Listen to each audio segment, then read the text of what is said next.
Friends, நான் மஜித் பேசுகிறேன். இப்போ நம்ம பார்க்குற இந்த 3 மொபைலுமே வந்து பார்த்தீங்கன்னா ரொம்ப நீட் கண்டிஷன். எல்லாமே ஷோரூமில் இருந்து டெமோவில் இருந்து எடுத்துகிட்டு வந்தது.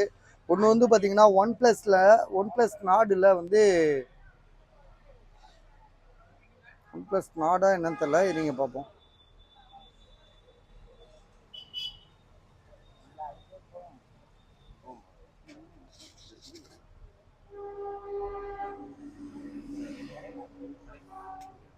ஒன் ப்ளஸ் நாடு 2Tன்னு சொல்லிட்டு ஒரு 5G மொபைல் தான்.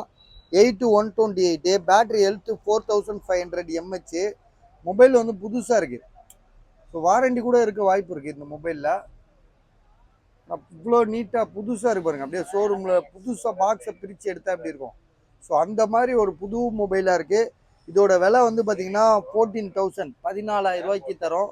உங்களுக்கு யாருக்காவது ஐடியா இருக்கா பாருங்கள். அடுத்ததாக வந்து பார்த்தீங்கன்னா ஒன் ப்ளஸ் நாடு 2. இது நாடு 2 வந்து பார்த்தீங்கன்னா 12,500 ரூபா. இதுவும் கிட்டத்தட்ட ஒரு புது மொபைலாக தான் தெரியுது.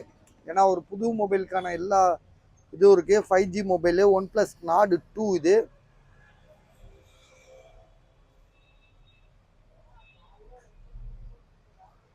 சார்ஜ் ஆன் பண்ணியிருக்கேன், பார்ப்போம் கொஞ்சம் இருங்க.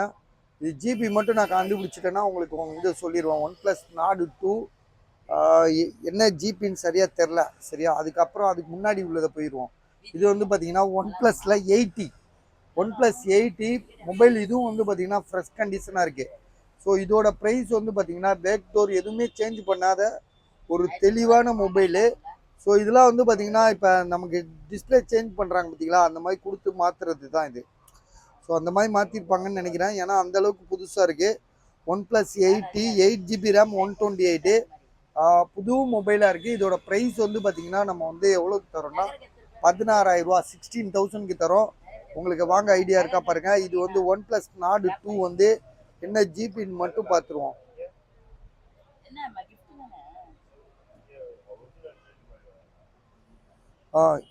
8/128. ஸோ இதோட விலை 12,500 ரூபா. இதே மாதிரி ஒன்று 11,500 ரூபா போட்டிருந்தோம். அது கூட ஆனால் அது கொஞ்சம் செகண்ட்ஸாக இருந்தது. இது வந்து புதுசாக இருக்குது. ஸோ அதனால தான் 3ல் எது வேணும்னு பார்த்துட்டு சொல்லுங்கள் பஸ்.